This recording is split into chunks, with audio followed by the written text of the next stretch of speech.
E aí, pessoal, bem-vindo a mais um podcast do esporte. E hoje vamos comentar aí o que aconteceu nesse meio de semana. Hoje ainda tem rodada da Libertadores, mas vou resumir os jogos que já foram. Começar pelo Palmeiras mesmo, que jogou na terça, jogou contra o São Lourenço na Argentina e havia muita expectativa, porque o Palmeiras, se não engrenava de vez no Campeonato Paulista, na Libertadores vinha muito bem, né? Parecia que jogava é, é, o, obviamente jogava outro campeonato, mas parecia que, não sei, havia uma motivação a mais e o futebol que o Palmeiras apresentava na Libertadores era muito superior ao que a gente via no Campeonato Paulista. E eu critiquei muito por causa disso. O São Lourenço, por outro lado, era um time que é muito mal no Campeonato Argentino, então havia uma certa expectativa do que seria esse jogo, né?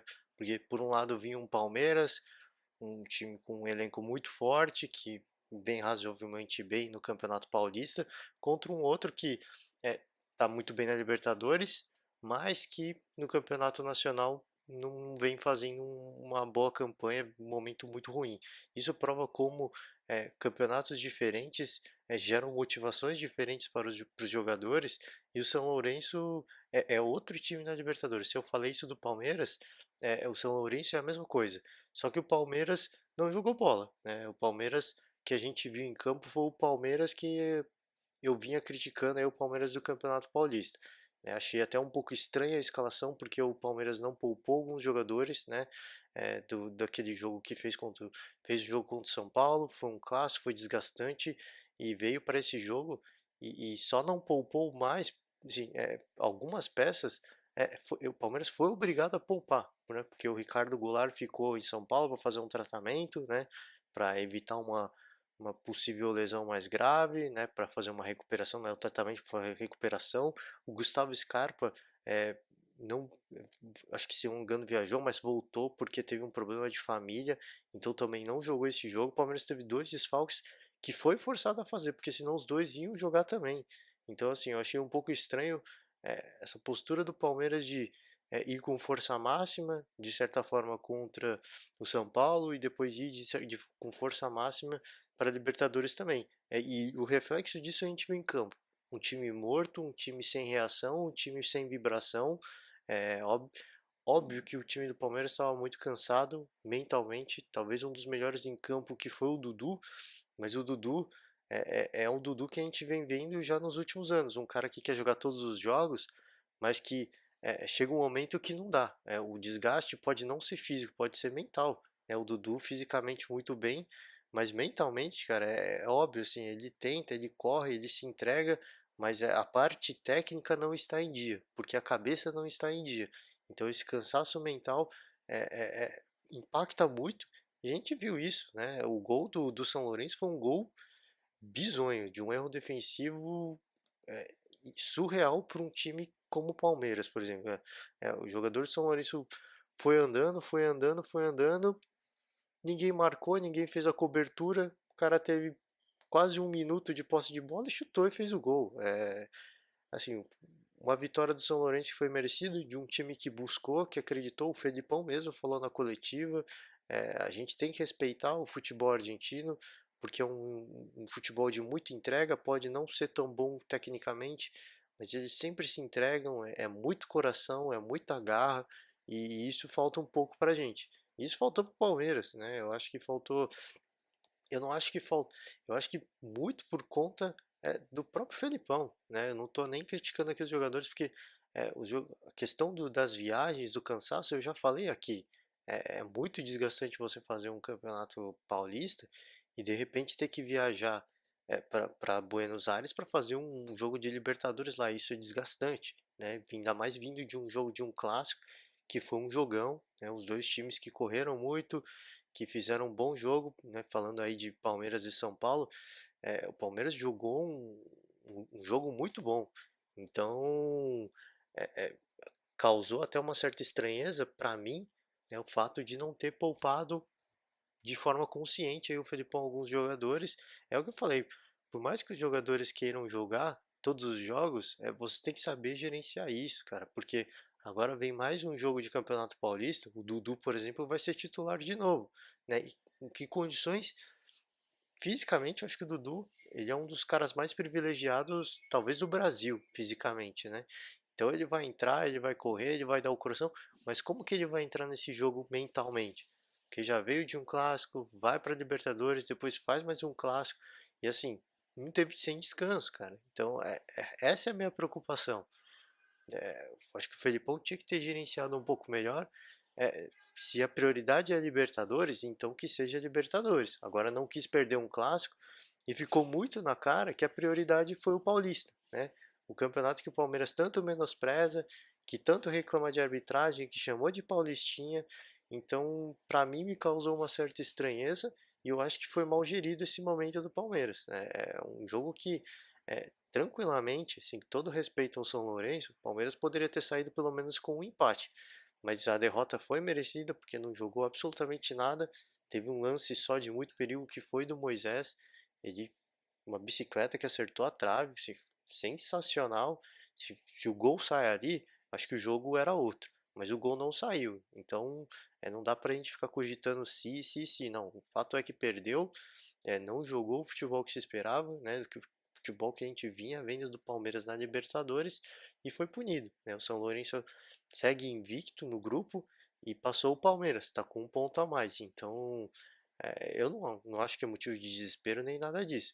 Eu só questiono aqui as questões das prioridades. Eu acho que tudo bem, os dois campeonatos, tanto Paulista quanto Libertadores, eu sou um defensor de que um time não tem que priorizar nada, tem que buscar tudo. E o Palmeiras quer buscar tudo. Agora sim, se você vai focar dois campeonatos, precisa fazer, precisa seguir a lógica que o Felipão seguiu ano passado. Você tem que ter um time para jogar um campeonato e tem que ter um time para jogar outro.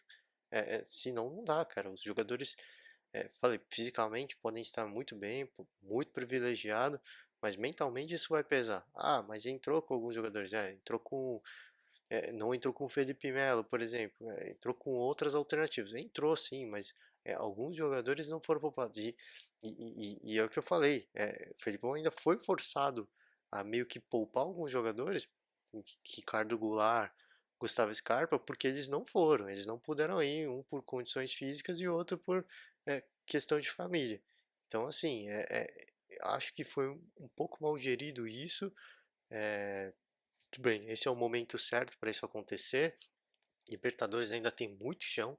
O Palmeiras segue muito bem e eu acho que é bom que isso tenha acontecido agora, porque já acende um sinal de alerta de que precisa tomar um cuidado a mais, de que, cara, a temporada é desgastante, uma viagem, por mais que seja a Buenos Aires, que não é tão longe de São Paulo, isso desgasta o jogador. Então, não tem como evitar. Então, precisa tomar um certo cuidado e o Palmeiras é um time que até agora não deslanchou. Um time de altos e baixos, faz uma partida muito boa, depois cai muito de rendimento.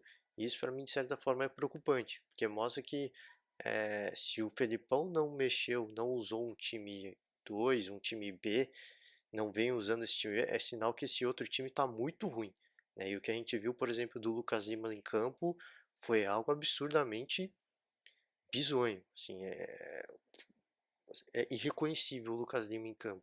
O Palmeiras ainda tem até outras opções, né? O Rafael Veiga, por exemplo, um ótimo jogador, fez uma ótima temporada no Atlético Paranaense ano passado. Tem o próprio Zé Rafael, que vem sendo queridinho da torcida, e o Felipão coloca o Lucas Lima. Então, eu não sei qual o motivo para isso. Talvez o Lucas Lima em treino seja um jogador excepcional, mas em campo já há muito tempo não vem dando resultado. E o Felipão tem alternativas muito boas para a posição, né, de jogadores que quando entram vêm fazendo boas partidas, mas ele vinha insistindo no Lucas Lima. Então, assim, assim como ele perdeu a paciência com o Borja, acabou colocando o Daverson ao invés do Borja, o Daverson que por sinal também não jogou absolutamente nada, ficou totalmente isolado. Ele voltava muito para marcar, né? Isso foi até uma crítica do próprio Felipão, porque ele é um centroavante de área, ele tem que ser o pivô, ele tem que ficar lá na frente, né? Para tentar pegar uma bola ali, deixar sobrar para alguém, enfim, num contra-ataque ele ser a principal peça aí, válvula de escape aí de contra-ataque, mas não foi isso que aconteceu. Então acho que tem muita coisa para ser revista do que foi esse jogo, porque foi um jogo a ser esquecido mesmo, assim, poucos jogadores renderam aquilo que se esperava. E o Lucas Lima, destaque negativo total, uma partida muito ruim. Então, é o que eu falei, o que preocupa nesse momento para o Palmeiras, pelo menos a minha visão, é que o time 2, o time B do Palmeiras, é um time que não vem rendendo, é um time muito ruim. E aí o Felipão tá colocando os jogadores titulares para jogar mais de uma partida em sequência. E isso causa um prejuízo, se não físico, prejuízo mental. O cara vai se desgastando mentalmente e dentro de campo ele não rende aquilo que se espera. Então, é melhor que tenha acontecido agora, porque assim, não é mais começo do ano, mas ainda o Libertadores está no comecinho. Então, se isso aconteceu agora e isso vai ser solucionado, é uma coisa. O problema é se isso for um problema crônico que a gente vai observar ao longo da temporada. E aí já fica um ponto de observação, um ponto de cautela aí para esse time do Palmeiras. Mas enfim, é, São Lourenço venceu um outro time na Libertadores, totalmente diferente, uma postura totalmente diferente, e é aquilo que eu falei. É, eu já falei isso mais de uma vez aqui no podcast. É isso que eu sinto que está faltando nos times, não só no Palmeiras, mas nos times brasileiros da Libertadores, né? A forma como os argentinos, uruguaios encaram a Libertadores é totalmente diferente, né? Eles encaram isso como é, uma Copa do Mundo. Parece que eles estão jogando literalmente uma Copa do Mundo. A entrega que os caras colocam em campo é muito diferente do que os times brasileiros vêm apresentando. Então, ou o Palmeiras decide, não só o Palmeiras, todos os brasileiros decidem que nós vamos jogar o fino da bola todos os jogos para evitar que, num jogo muito truncado, a gente perca nessa questão de raça, de entrega, ou a gente tá fadado a mais uma temporada aí, ficar sonhando com o título. Então, precisa melhorar, é, não só na questão técnica, mas precisa melhorar também nessa questão mental, né? A forma como é encarada a Libertadores. E ainda mais o Palmeiras que já vem algumas temporadas já jogando a Libertadores, já tinha que estar pelo menos um pouco pronto para isso. E o que me parece não está nada pronto, segue com a mesma postura, é a mesma, de certa forma, antipatia, né? Eu já fiquei preocupado quando o Palmeiras jogou o clássico contra o Corinthians, né? Há muito tempo o Palmeiras vem sendo freguês do Corinthians, que não encara o clássico da forma como tem que ser encarada. E aí isso já levantou uma preocupação para mim, porque eu falei, se já não joga o clássico contra o Corinthians, contra o maior rival, da forma como tem que ser jogada, a Libertadores, quem dirá a Libertadores. Então, ainda tem tempo, mas eu acho que precisa incorporar esse espírito. Precisa começar, a encarar como um jogo da vida, assim como é qualquer clássico, não só do Corinthians, mas vai jogar contra o Santos, contra o São Paulo, tem que encarar como um clássico da vida, como um jogo da vida. Então, faltando um pouco disso, e se não mudar essa postura, ou joga o que tem de melhor, todos os jogos, ou tá fadado a mais um ano ficar sonhando com esse título, infelizmente, né? Vamos seguir. Queria falar de seguir para o Internacional agora que vinha tendo um jogo muito tranquilo internacional, né? Impressionante. É, não digo o momento, a fase, enfim. É impressionante como as coisas são, né? O Internacional chegou a fazer 2 gols e o River Plate foi lá e buscou o empate. Então, claro, o Inter está muito bem ainda no grupo, segue líder do grupo, líder isolado, 7 pontos. Mas, cara, era um jogo que qualquer um que visse o começo do jogo diria que seria uma goleada, né? De novo, o Internacional fez 2 gols e aí acabou cedendo um empate que, de certa forma, liga um sinal de alerta, né? Porque qualquer que seja o que tenha, o que é que tivesse acontecido dentro de campo, se foi falta de respeito, enfim, se foi isso, pior ainda, porque você está jogando contra o atual campeão da Libertadores. E se você falta com respeito, os caras vão buscar o resultado, vão empatar e vão virar o jogo. Menos mal que ficou no empate, mas esse é o tipo de jogo, é o típico aniversário que não dá para tirar o pé. Se você faz 2 gols, cara, não tem essa de segurar o resultado. Isso é Libertadores, e a gente sabe como é que é Libertadores. A gente viu o Grêmio ano passado. Jogou o jogo contra o River Plate com o regulamento embaixo do braço e acabou sendo eliminado. É, Libertadores é isso. Ou você decide que vai jogar 100%, vai jogar, sim, independentemente de qual vai ser a sua postura. Se vai ser para atacar, se vai ser para jogar o jogo inteiro no contra-ataque, mas você tem que se manter fiel ao seu estilo de jogo, àquela proposta de jogo. Porque se você fizer um, dois gols e falar, pô, agora vamos só se defender que o resultado é garantido, você vai ser punido.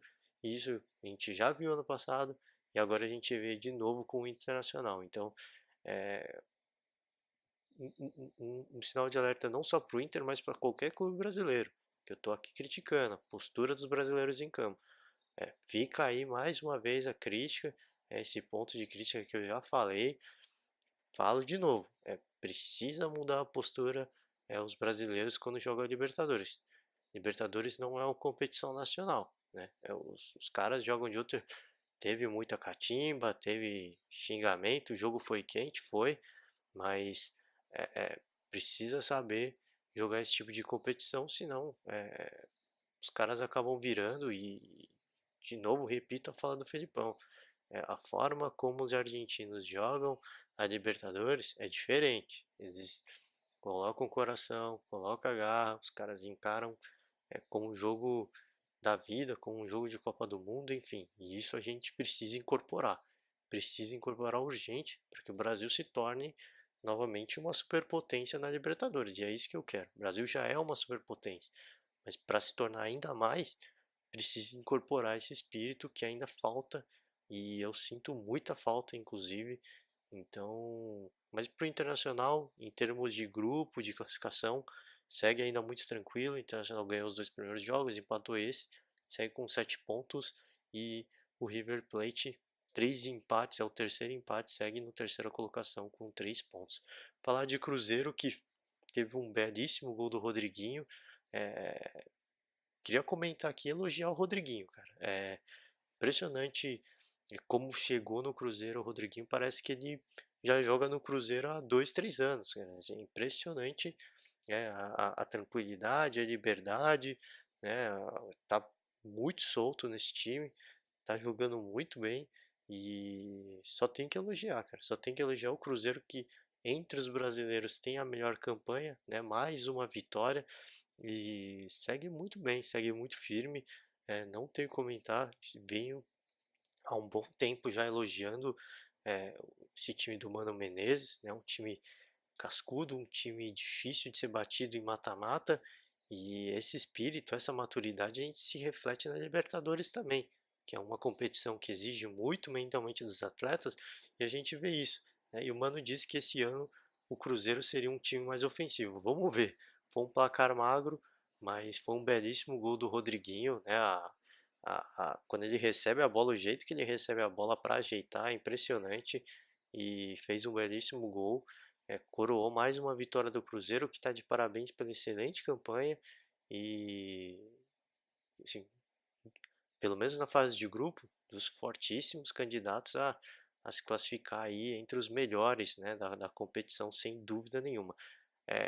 Pulei para os jogos de quarta, mas acabei esquecendo do Atlético Paranaense. Pedi até desculpa para a torcida do Atlético, que o Atlético também jogou na terça, mesmo dia do Palmeiras, jogou contra o Boca Juniors e o Atlético sobrou, cara. Foi 3-0, foi um chocolate mesmo para cima do Boca. É um resultado até um pouco inesperado.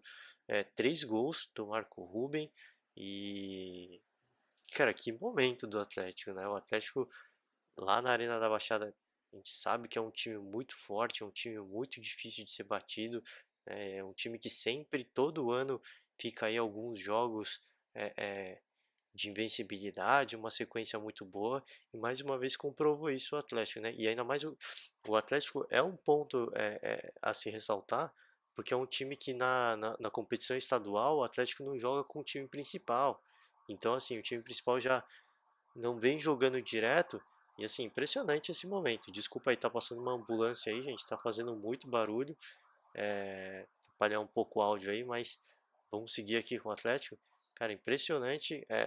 Lógico, quem assistiu os gols pode até falar, mas deu um pouco de sorte. Teve um que a bola bateu na trave e voltou para a cabeça dele. Mas enfim, Libertadores é isso, cara. Libertadores não é só jogar bem. O Libertadores você precisa também contar um pouco com a sorte.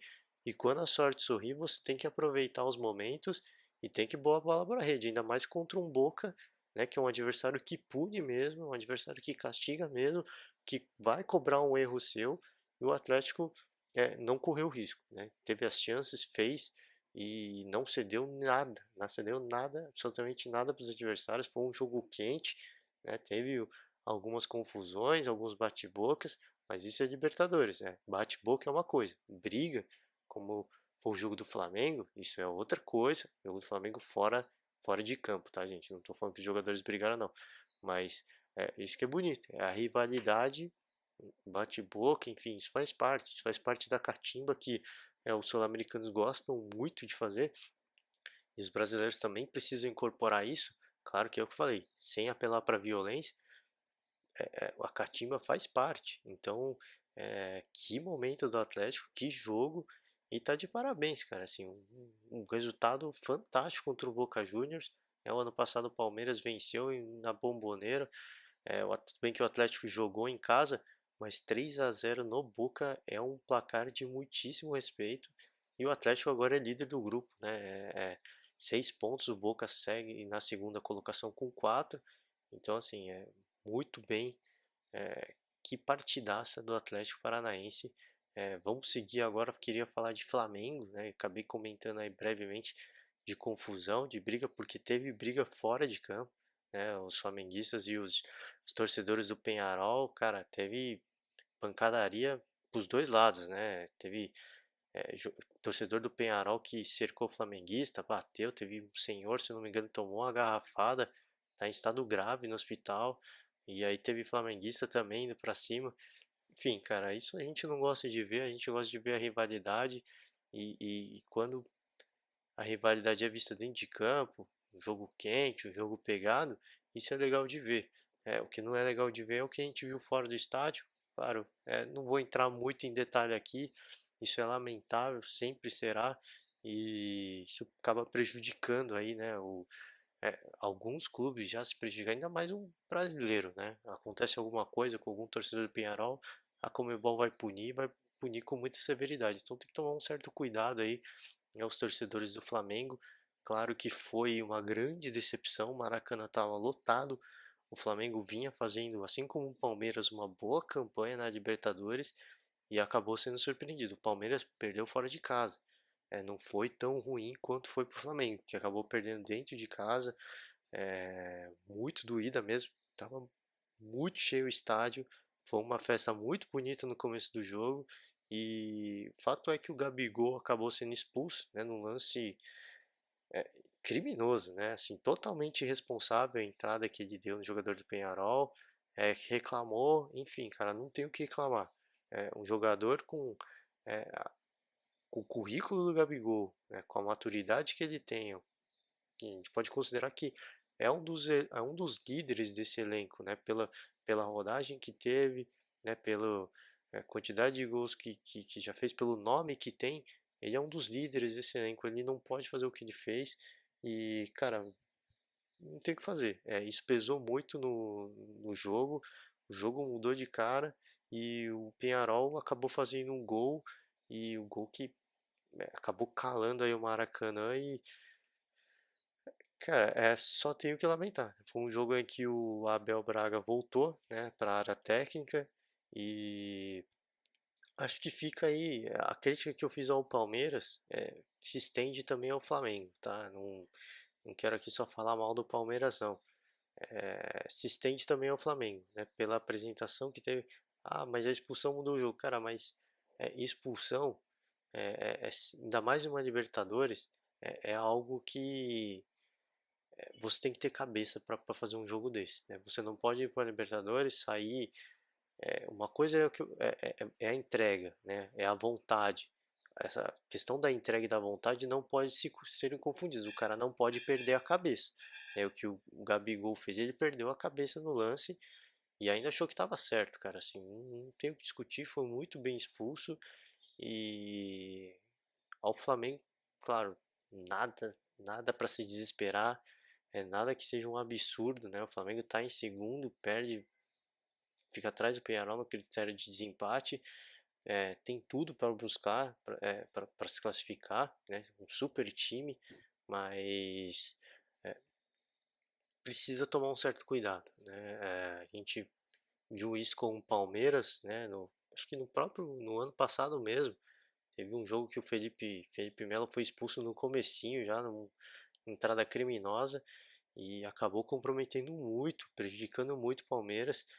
Você jogar contra um clube brasileiro com um jogador a menos já é difícil, você imaginando uma Libertadores, ainda mais contra um Peñarol, que é um adversário de extrema tradição, né? Time uruguaio, os caras são muito catimbeiro, eles fazem muita cera quando tem que fazer, é um time muito difícil de jogar, e aí o Flamengo dá o que eles precisam, um jogador a mais, e aí era questão de tempo, cara. Era uma questão puramente de tempo psicológico. O Flamengo tem time para segurar o resultado, até para ganhar. Tem. Não vou mentir não. O Flamengo tem um super elenco, ainda mais com os jogadores que entraram em campo. Tinha tudo, né, para fazer uma partida de igual para igual, mesmo com um jogador a menos. O Flamengo, tecnicamente, em termos de jogadores, individualmente, ele é muito superior que o Penharol. Isso não entra em discussão. Agora, a questão entra à vontade, né? Uma expulsão causa um impacto negativo na moral do time de uma forma absurda, né? O time sente isso mentalmente e o rendimento acaba caindo, né? Se os jogadores, de repente acontece uma expulsão, os caras ficam com sangue nos olhos, vão para cima, vão com tudo, mas não foi isso que aconteceu, infelizmente, e acabou sendo punido. Fica aí também, mais uma vez eu vou falar, fica aí uma lição aí para ser aprendida, porque o Flamengo, assim como o Palmeiras, já vem há um tempo jogando a Libertadores e já era a hora de começar a incorporar esse espírito de Libertadores. Já passou da hora, na verdade, né? Então tem que incorporar isso, cara. Tem que, cara, vamos mudar, pô, faz uma resenha antes do jogo, cara, junta todo mundo, e fala, cara, é Libertadores, velho, é Libertadores, é o maior sonho da torcida, vamos jogar a vida, cara, é assim que tem que ser, e se não mudar essa postura, cara, não adianta, o quanto de dinheiro que se invista nesse time, não vai dar certo, não vai funcionar, infelizmente, então precisa. Não estou questionando o elenco, o planejamento, o Abel, é a postura do time dentro de campo.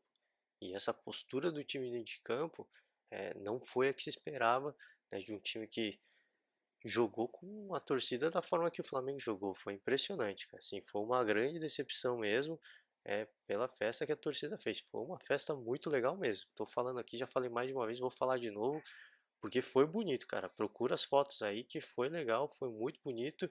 E eu queria encerrar falando do Galo, né? De falar de Libertadores, falar do Galo, porque talvez dos brasileiros tenha sido um dos maiores destaques dessa rodada, né? O Galo que não podia perder, né? Se perdesse estava praticamente desclassificado, saiu atrás, saiu atrás do Zamora.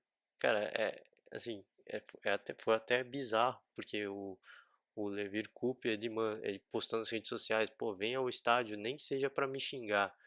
E o time acabou saindo 2-0 atrás, cara, de um time muito inferior e foi xingado mesmo. O pessoal que foi pro estádio foi para xingar o Levir.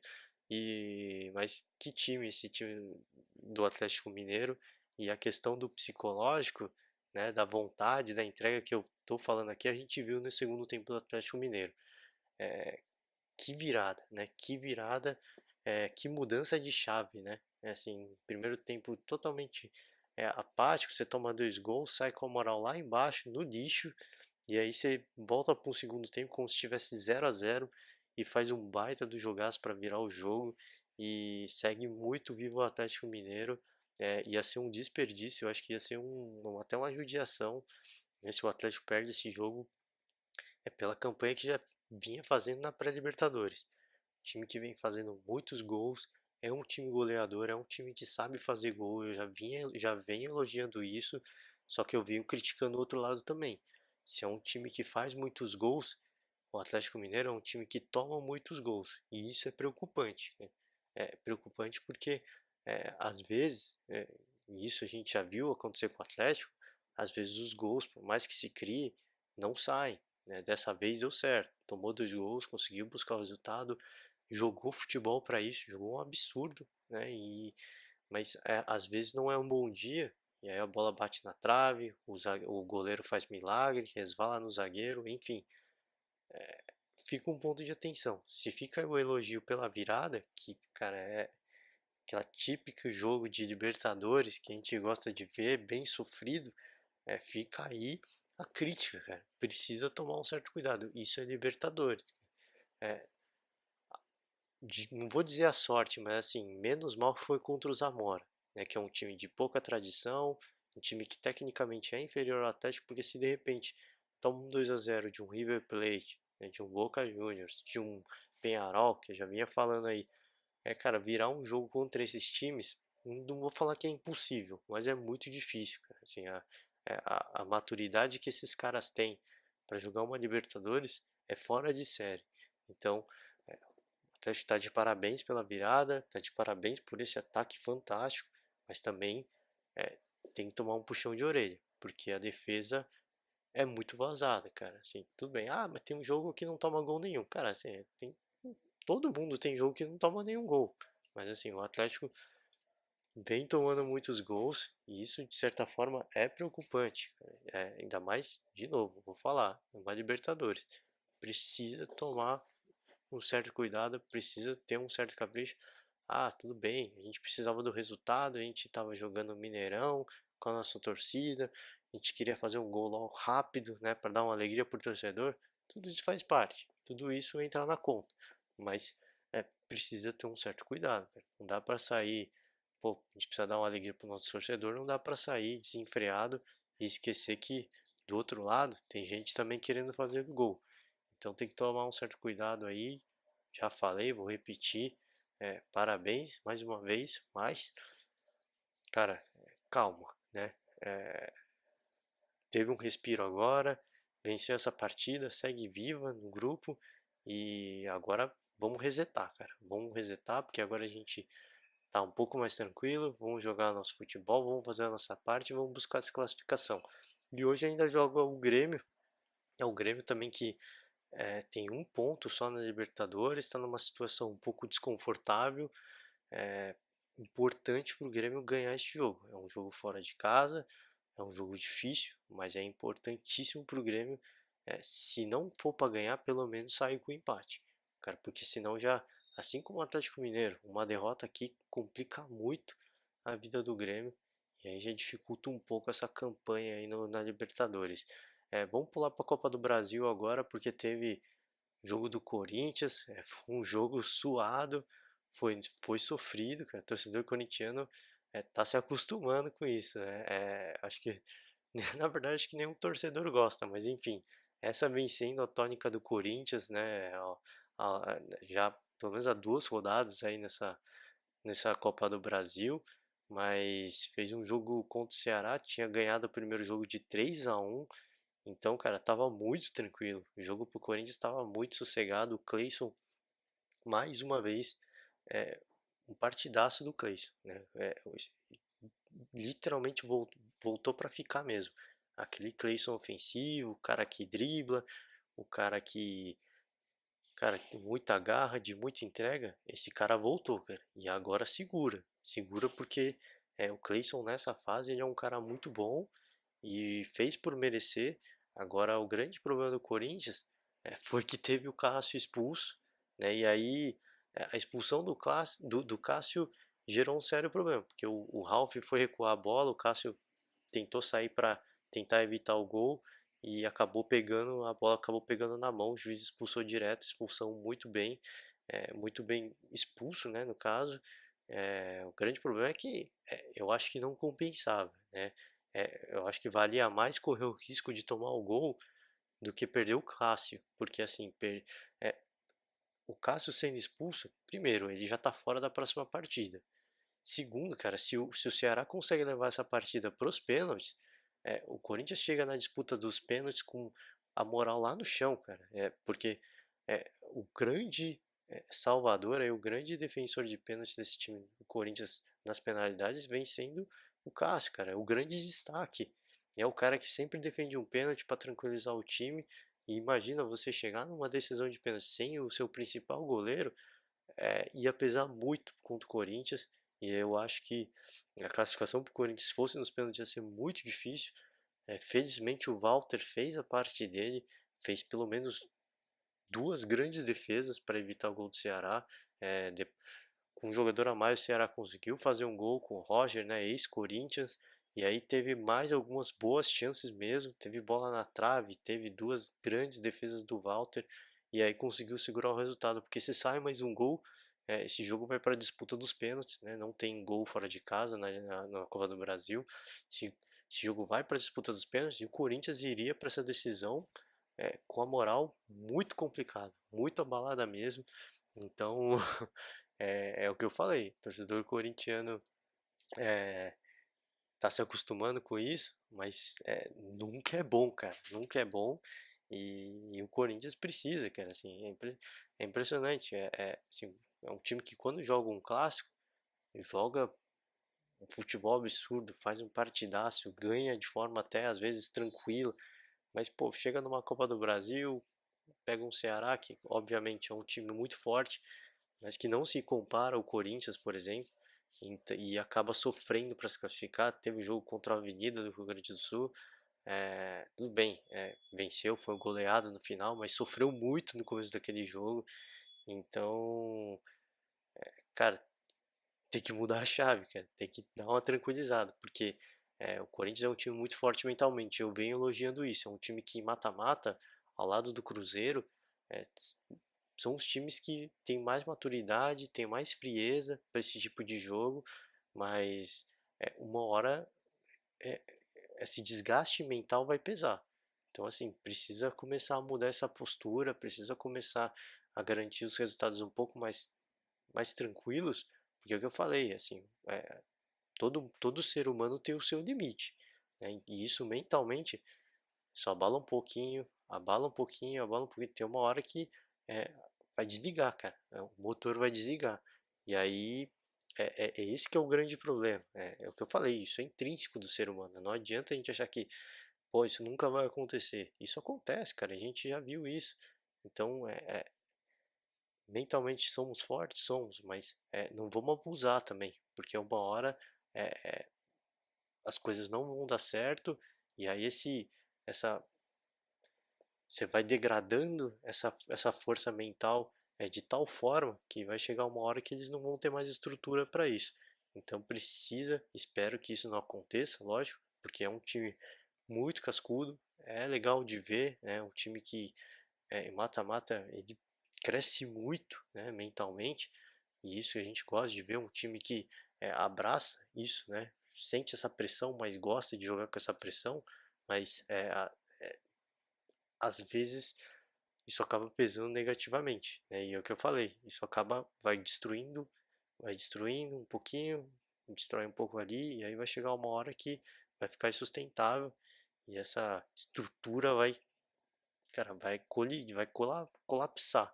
Então precisa tomar um certo cuidado o Corinthians, porque eu falei, mentalmente, por ser qualquer ser humano, se você dá porrada no cara, dá porrada, uma hora o cara cede, o cara não aguenta, né? Então cansaço mental vai pesar. Então precisa começar a dar uma desafogada. Precisa começar a respirar, porque teve pô, decisão nos pênaltis no Campeonato Paulista contra a Ferroviária. Já foi um desgaste. Aí agora chega para esse jogo do Ceará, mais um desgaste. E é o que eu falei, já tinha comentado o jogo contra a Avenida, mais um desgaste. Então, assim, precisa começar a respirar, precisa começar. E, e não é desvalorizando o adversário, mas o Corinthians já mostrou jogos muito tranquilos, muito conscientes contra adversários muito mais fortes, né? Então, tem capacidade para isso e tem que começar a mostrar. É o que eu falei, eu acho que sim. A expulsão do Cássio teve teve erro do Ralf, teve sim, ele errou nesse recuo da bola para o Cássio, mas o Cássio também, cara, saiu de forma ensandecida para tirar a bola, cara, enfim, o Corinthians vinha fazendo uma boa partida, o Cleison vinha dando um trabalheira, né, para a defesa do Ceará. Cara, toma esse gol, assim, você tem gordura para queimar, o time tá jogando bem, Enfim, cara, assim, faltou um pouco de até de maturidade mesmo, não só do Ralf, mas do Cássio também, a forma como ele saiu do gol, não tinha motivo nenhum, né? Se tudo bem, se o jogo já tivesse 1-0 pro Ceará, sair do gol daquela forma para evitar mais um gol, seria totalmente justificável. Agora, assim, da forma como foi, foi um pouquinho sem sentido, né? Sim, um pouquinho fora de contexto, mas enfim, é um grande goleiro, eu não estou questionando a capacidade do Cássio aqui, que para mim no Brasil hoje é o melhor goleiro, né? Bem, tem outros grandes goleiros, mas no contexto geral, pelo que faz dentro de campo, pelas grandes defesas de pênaltis, é o cara que talvez seja mais referência no Brasil hoje. Então, não estou questionando a capacidade do Cássio aqui não, é só o momento do jogo era injustificável aquela saída para, né, ser expulso, enfim. Mas faz parte, coisas do jogo, mais uma partida sofrida, o Corinthians perdeu, já vinha um bom tempo sem perder o jogo, perdeu, mas se classificou e agora descansar para fazer o clássico contra o Santos no final de semana. Eu acho que é isso aí, gente. Vou ficando por aqui.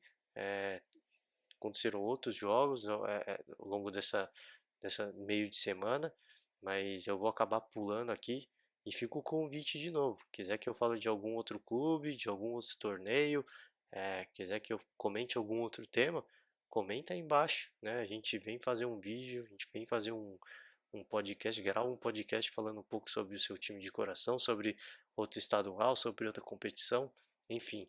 É isso aí, gente. Valeu, um forte abraço e até a próxima.